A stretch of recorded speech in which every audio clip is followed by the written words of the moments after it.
Christmas Carol by Charles Dickens. Ebenezer Scrooge got rep for being the coldest honky you ever seen. This jive-ass fool so damn shiesty that he don't throw out ends for nobody. Whether it be his worker Bob Cratchit, who needs some coal so he don't freeze his ass off, or some players coming by trying to help the po folk. Scrooge ain't giving up that cheddar. When Scrooge's nephew Fred drop in and say, "Merry Christmas, player, 'tis the season to get your ass to my party and bottle pop all night long." But Scrooge like, psst.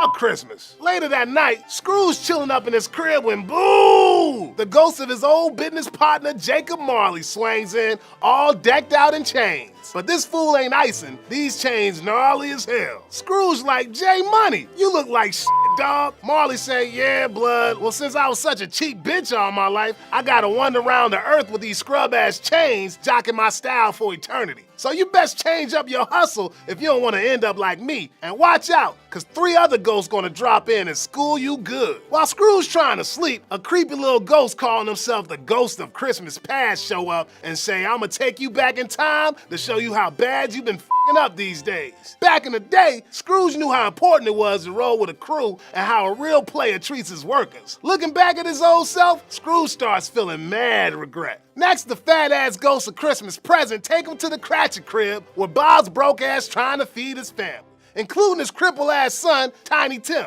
Even though life dealt him a shitty hand, Tiny Tim's so damn nice, it makes Scrooge get all soft. Then the ghost takes him to Fred's Christmas party, which actually looks like a pretty chill spot. Scrooge wanna stay, but the ghost like, "Nah, bruh, there's somebody else you gotta meet." Last, a hood-ass brother rolls up on Scrooge and show him a bunch of folk talking smack about some dead fool. Ain't nobody miss him, and a few people even ride and hide now that he dead. When the ghost brings Scrooge to a graveyard, he sees his own damn name on a tombstone. Oh, shit. Then Scrooge like, all right, I get it, son. I'll change my ways. Next morning, Scrooge wake up all geeked that it's Christmas Day. He run into the streets hollering at players, wishing them a Merry Christmas. Fool even sent a big-ass turkey to the Cratchit family so they can get their grub on like a G. From here on out, Scrooge looks after Tiny Tim like another daddy, gives money to the po, and loves Christmas for the rest of his days.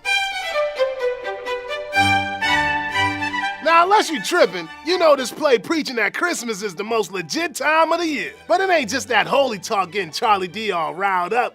Christmas is all about finding a time of the year where we can put the hustle aside, keep them switches lit, and show each other love. Like Freddie say, "I've always thought of Christmas time as a good time, a kind, forgiving, charitable, pleasant time. The only time I know of in the long calendar of the year where men and women seem by one consent to open their shut-up hearts freely, and to think of people below them as if they really were fellow passengers to the grave, and not another race of creatures bound on another journey." In the 1840s, Chucky D said he wanted to do 2 things: inspire homies to enjoy life and make the lives of the po better. That's one of the reasons that at the beginning, Dickie's showing how much of a hard-ass bitch rich folks can be when dealing with the po. But when the Ghost of Christmas Past takes us back to before Scrooge starts sipping that haterade, we see a vulnerable, sympathetic cat who the audience start feeling for. This ain't just a Christmas story, and it ain't just a ghost story. It's also spitting some mad game about a twisted-ass society where everybody just looking out for number one, and only the bottom line matters. At first, Scrooge don't give a